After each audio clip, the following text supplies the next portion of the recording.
halophyte farm. Is it Halophyte. Halo? Yeah. Halophyte? Cue Beyonce's song, Halo. Like, Halo. I could be a Halo fight.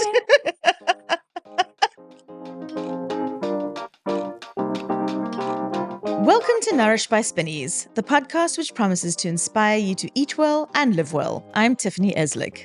And I'm Devina Devecha. This is a space where we hope to nourish your heart and soul. On this show, we chat with leading players in the food community, from farmers to foodies, as well as health and well-being experts. It's all about engaging conversations and fresh ideas. So, what are we talking about today, Tiff? Today, we are delving into a sustainable project led by one of Dubai's top restaurants, Boca. I love Boca, and for those who don't know, Boca is based in Dubai's financial center, DIFC, and it has always been a sustainability pioneer, not just in the F&B scene, but as a Dubai company overall. So it should not come as a surprise that in addition to a whole list of awards, including a gold winner at the Gulf Sustainabilty Awards, they've been a recipient of the Gault Millau Sustainable Kitchen of the Year since 2022 and received a Michelin Green Star last year as well. Absolutely. And so today, I'm sitting down with their Chief Sustainability Officer, Omar Shihab. Omar founded the restaurant all the way back in 2012 and formally took on the role of CSO a couple of years ago. Yeah, and anyone who visits Boca can see their commitment to being a homegrown champion, from their menu and how they source their ingredients to using 100% renewable energy, and now investing in a halophyte farm in the UAE, which you've visited, Tiff. I have so much to tell you. I mean, I was fortunate enough to be part of this amazing group of leaders from the F&B industry to go on this exploration to Umm Al Quwain. It was organized by Omar, Emirates Nature WWF, and the International Center for Biosaline Agriculture, known as ICBA. I've connected with ICBA back in 2018. I loved everything that they were doing. And we were adamant at extending our story of looking and featuring local ingredients into our menus. At some point, we wanted to understand what really is native to the UAE. I mean, I had an idea, but we wanted to be somehow take a holistic approach. And who better to ask than the researchers who have actually mapped out every single species of botanics that exists here in the UAE, edible or not. And they were specialized in the climate and drought-resilient crops. And that drew our attention to that because that's a whole other world that these researchers have been working on since 1999. Okay, wow. I did not know all of this research has been going on, let alone that it's been happening since 1999. Neither did I. But here's the other thing. I have had so much interest on the IG post that I shared, from our trip to the Umm Al Quwain Lagoon and the area where these halophytes are growing natively, the recipes that were created with salicornia. It's surprising how many people didn't even know what that was. And I'm one of them. I did not know. Some people know it as sea asparagus for salicornia. Okay. So if you say that, then they get it. But arthrocolon, which, it's taken some practice to say, I didn't know about that. I thought so we had Chef Calvin, Chef Patricia from Boca, and Chef Luca from Healthy Farm Eatery cooking both halophytes in various dishes for us, which was fascinating. And I think we had something like more than 10 dishes.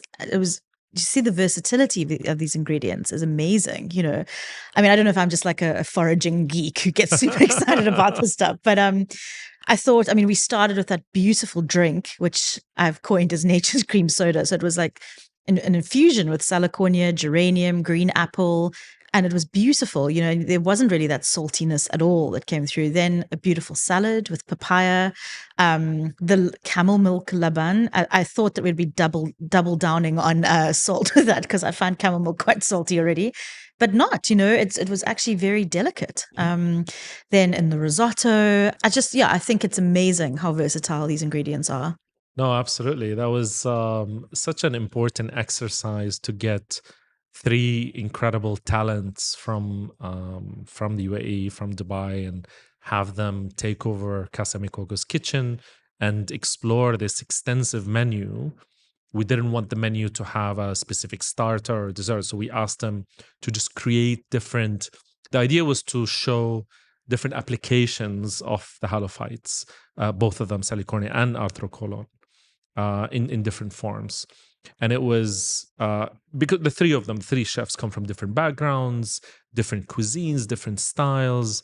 So it was really fascinating to see everyone's take on it.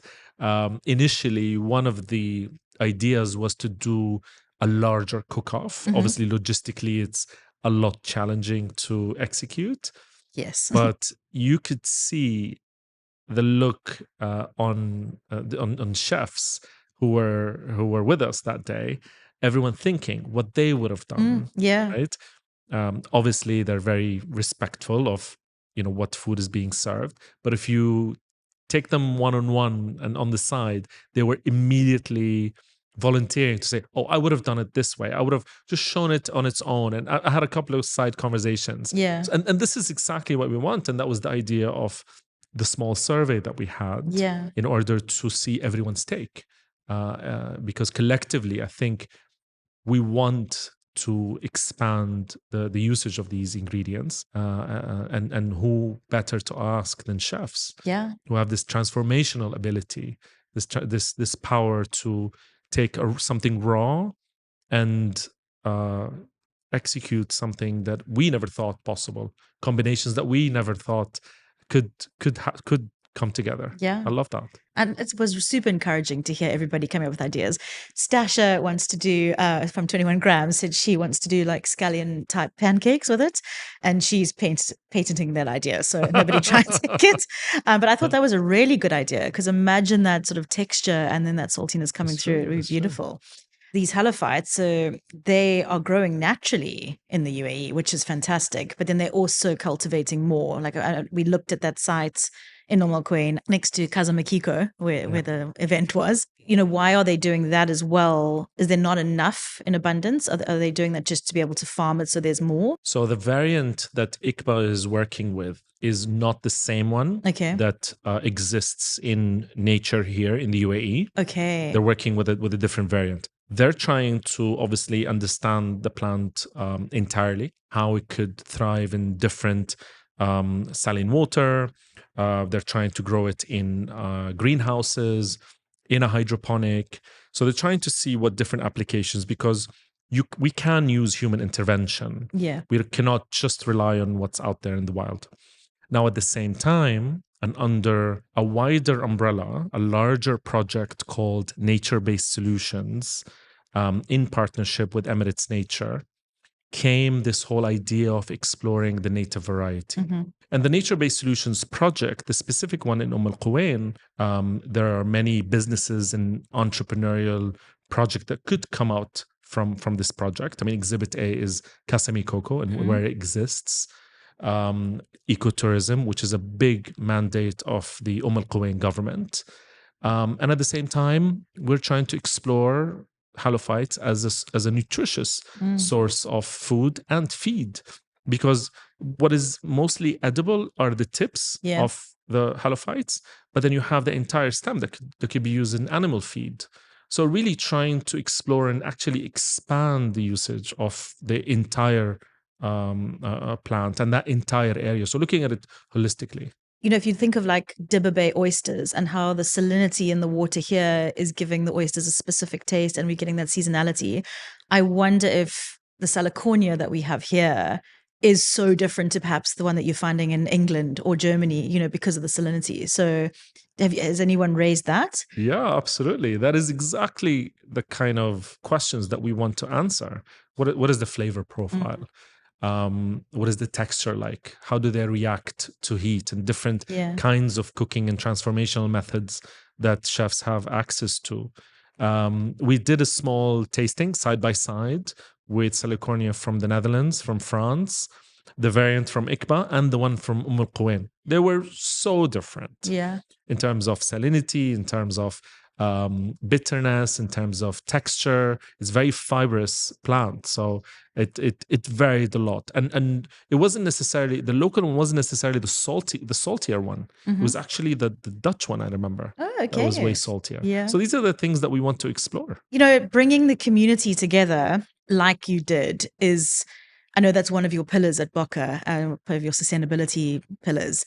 and you constantly doing, events like this. Why do you care? What keeps you not stopping from doing this? Why does your restaurant have to be sustainable? Why do you have to champion these things? What's that inner motivation?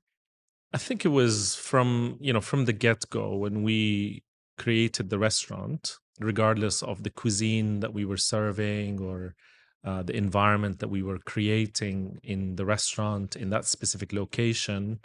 We wanted it to have some sense of place. What would distinct the restaurant as being in Dubai? How would it look or feel different if it was in any other city? And the idea started really small with featuring a few proteins, a few fish from the local market. I remember your local sea snails era. Yeah. Yeah, that was fun. A lot of childhood. Yeah. So it really started with that. And it came to life with us exploring some of the native desert plants. And that became not an obsession, but it became the thing that drives me, at least. I mean, obviously, we are there to serve our guests first and foremost.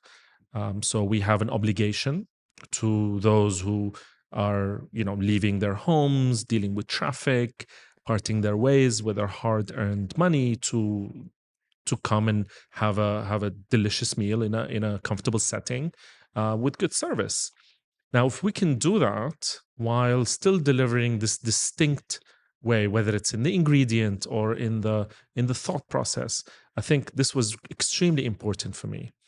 From a community standpoint, we do not exist in isolation from others, and I believe in that long are gone the days of secret recipes and every restaurant hoarding their own list of ingredients. We're talking about all of them. Chefs are on social media, sharing their recipes, their ideas, their source of ingredients. We actually take pride. The stories that we tell are the stories of the farmers, of the growers, of the producers. And I also believe that we raise each other, we carry each other. We've been doing collaboration lunches and dinners, back in 2017. We believe that inviting others into our space, into our kitchen, helps us, helps the team maybe see things differently, learn few techniques between us and the visiting chef or mixologist or whoever it is.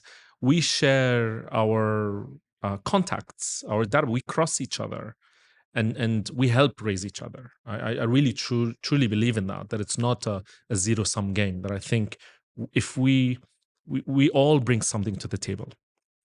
And that is also another important thing for me. I always ask myself with every menu that we put out or every product or every promotion, what value are we adding to our guest? What value are we adding to the community? There is a lot that we want to share. We don't usually get a chance to share all of it with every guest, for sure, because it's very wholesome and it's definitely not what most guests want to hear. After a long day, you want to enjoy that meal. You've hired a nanny, a babysitter to come outside with your partner. So, talking about sustainability might not be on your top 5 things that you want to do that evening. So sharing it with the community, with other restaurateurs, with other chefs, I think it's something that really drives us. And again, it's what I have access to is what we've discovered through our curiosity, through asking questions, going out, meeting a lot of these farmers, scientists, producers, and we want to share these ideas because without sharing them, I mean, there's no point. When we come back, I ask Omar for his advice to companies just starting on their sustainability journey and about the carbon impact of your meal at Boca. That's right after this short break.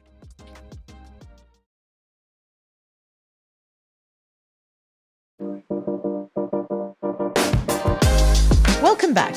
You're listening to Nourish by Spinneys and my conversation with Omar Shihab from Boca. We've spoken a lot about what you do from, you've running your entire restaurant on renewable energy. You reuse your cooking oil so that it's clean fuel. Your mixology bar is doing wonders with fruit pulp and husks and all sorts of things. You've got a waste officer. I remember when you were weighing all your waste for like a year to try and track everything when you were putting your report together.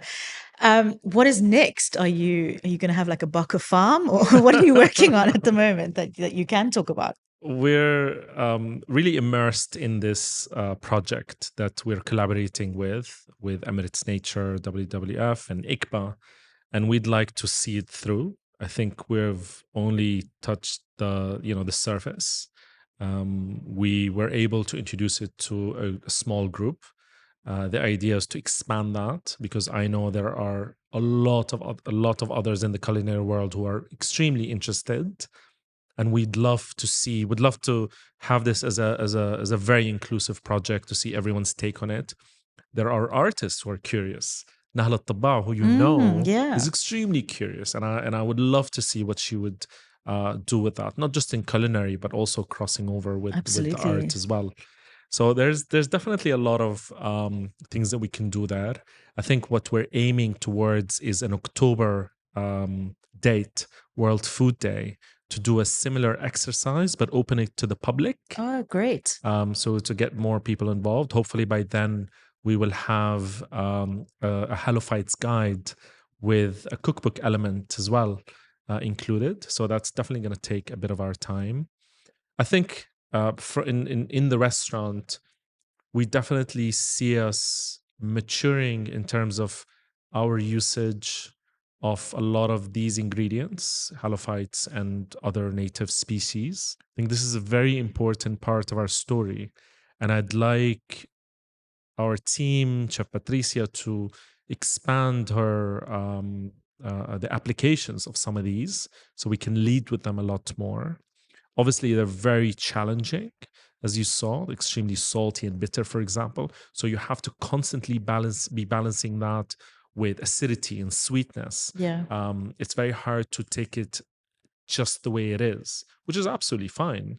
Maybe you can't just simply take that piece of fish and serve it, similar to some other premium grade coming from other parts of the world.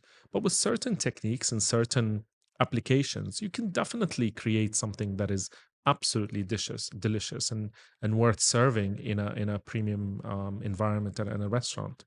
So that's definitely something that's gonna take a bit of our time in summer. We've just signed up with a local carbon management consultancy called Carbon Sifr. Mhm. So they're the guys who are offsetting the Kareem rides right now. So you can have a carbon neutral Kareem ride.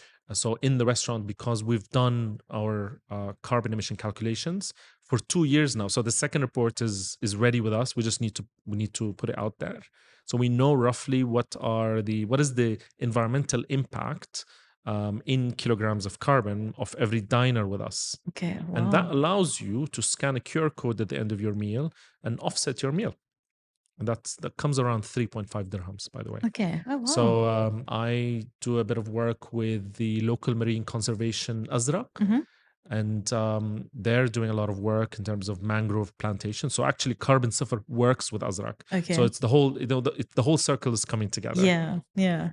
We have just crossed 1 year of working with the Waste Lab, Mhm. sending our food waste to the Waste Lab to create compost. Okay. So we'd yeah. love to, look at that data. How much have we diverted from landfill? Yeah. So there's a lot happening for sure. That's going to keep us busy for the rest of the year. Definitely. Yeah. You said you're publishing your second report. So Spinneys, we have just published our sustainability report, our commitment, and we really are at the beginning of the journey. And I think you've got a lot more experience in this. What are your like one tip or a couple of tips to companies that are starting out on their sustainability journey? I think you said it, that that the fact that it's a journey. The point is to say, okay, where do we stand today, and where do we want to be in the next year, 5 years, and how can we get there? And it starts by measuring, because you cannot change what you can't measure. Yeah. As simple as your waste.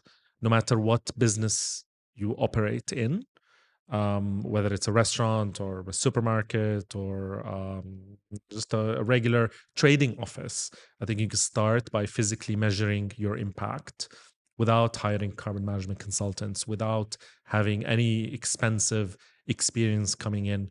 I think taking your energy consumption, your electricity and water bill, putting that together and saying, this is where we stand today, how much do we want to reduce? From a waste perspective, we've gone all the way to actually formalizing that position of a waste officer. But you don't have to do it continuously. You can take a snapshot in time where you actually go through your garbage for a period of 1 week, 2 weeks, and measure every element and categorize them in the waste that you're producing, and model that against your business that 2 weeks, and then model it against the whole year. And there you go. You've got a snapshot of how much waste you are producing today, and put together a commitment, a pledge, and a plan on how to get there. And that's really, you'll be miles ahead than everyone else. And there you go. You've started that sustainability journey. Yeah. And the moment you do that, I promise you will not see anything with the same lens. You will see it with completely different eyes, and everything will be driven by that perspective. Our podcast is called Nourish, and I think I probably know the answer. Maybe I don't. But what nourishes your soul? I don't know if it's cliche, but definitely gathering around a home-cooked meal. Myself, my wife, and my daughters. I think nothing warms me than that. And we could be in any setting. That's definitely something I look forward to. I'm lucky that I spend the weekends at home, while still obviously working hospitality. But I'm very lucky to be outside of operations, at least, and from that perspective, and having that time.